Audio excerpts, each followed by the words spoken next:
Hello loves, welcome back to my YouTube channel. Before I start with today's video, since this is my first video of the new year, Happy New Year to everyone who's watching. I hope your year has been productive and joyful so far. I also would like to apologise for being offline on YouTube for like a whole month. Well, not completely offline, like I have been on YouTube but not posting. So I do apologise for that. My top New Year's resolution is to manage my time better when it comes to everything, but especially like YouTube. But I've picked up the camera after a month and I'm gonna film again. But now that that's all out of the way, let's get on with the video.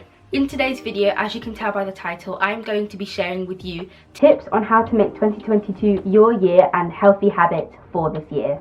Leave all of those bad procrastinating habits in 2021 and bring positivity, good energy, good vibes and productivity into 2022, and I'm going to show you how in this video. I really hope it helps, and yeah, let's just get on with it. I have written a list of all the things I want to mention in this video, so if you see me looking down, that's why. I'm not going to shy away from the fact that I wrote a list, because I'm not going to memorize all of this off by heart like some people can. But I can't, so here's the list and I'm going to be referring to it for this whole video. Okay, so the first thing on my list is to set realistic goals / New Year's resolutions.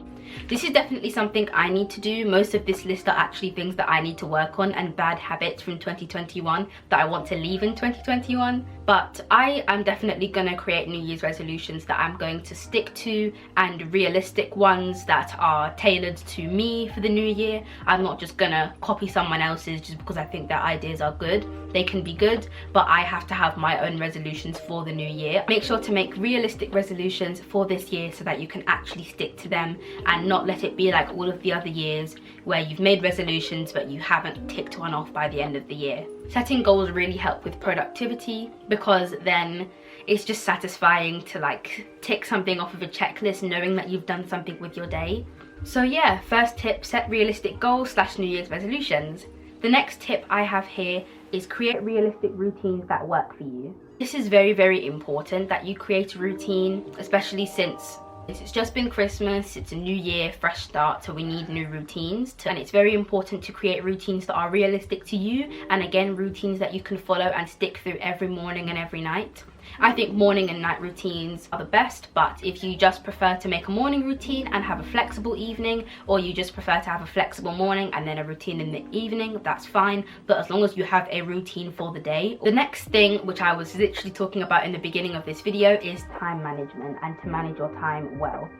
Now, this is definitely one of the main things I need to work on this year, because my time management has always been quite poor anyway, but particularly since 2020 with online school and all of that, time management has been really bad for me. So I definitely want to start like getting on top of things more and making more to-do lists, you know, so that I can be able to check more things off. Yeah, time management is definitely something that we should all work on in this new year, and that can really help us, you know, having a set schedule and a set time that you're going to do things. Writing to-do lists is good, but writing times with the things that you need to do is even better. The next thing is read more, and I definitely want to read more. I have been reading a little bit more than I normally do because I'm reading this really interesting book. This is actually the book, it's the last one of its series, but I just found it in the school library one day and I read the blurb and I thought, ooh, why not?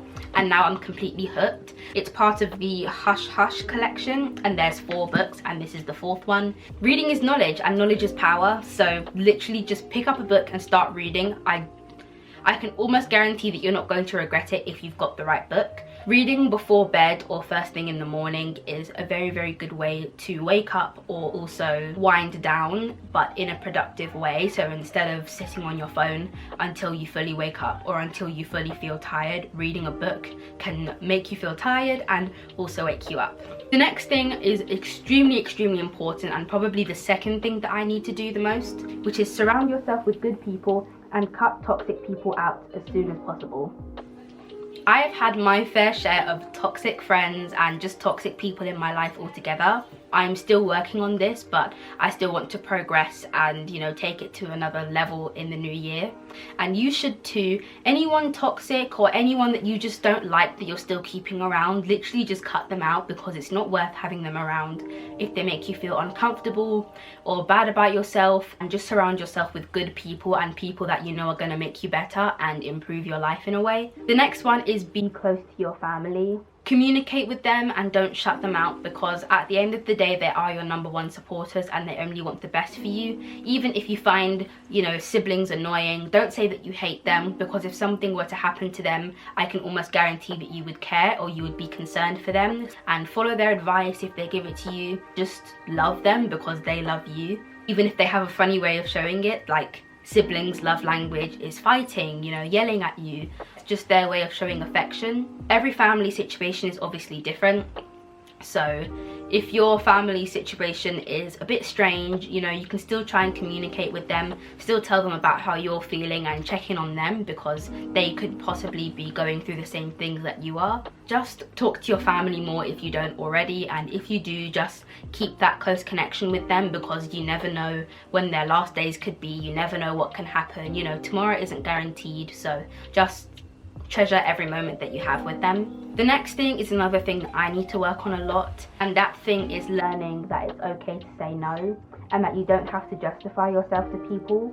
You don't have to justify yourself to anyone. If someone is messaging you constantly and you don't want to answer them, you don't have to answer them. They are not your parents, you don't have to answer to them. Honestly, if you're friends with someone who is very needy and someone who is messaging you 24/7, especially when you've told them that you've got things to do, that's like a toxic trait in itself. So just set those boundaries and talk to your friends and let them know certain things that you want and don't want them to do.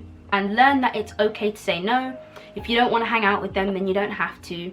If you feel pressured into doing anything, then just step aside, take a minute and think, is this person really my friend? Because if they are, they wouldn't pressure you into doing something that you don't want to do or doing something that you're uncomfortable with. So just learn that it's okay to say no sometimes, and that you don't always have to be at someone's beck and call. The next thing, which I have actually done moderately well, is to cut off time on social media and just on screens in general. It will make you happier in the long run, because social media can be quite toxic sometimes, and when you know that it's getting to you or you're comparing yourself to someone, just put your phone aside, take a minute and just remind yourself that you are not like other people and that you are unique and that everyone is built differently for a reason. This is a very, very important one. Confidence.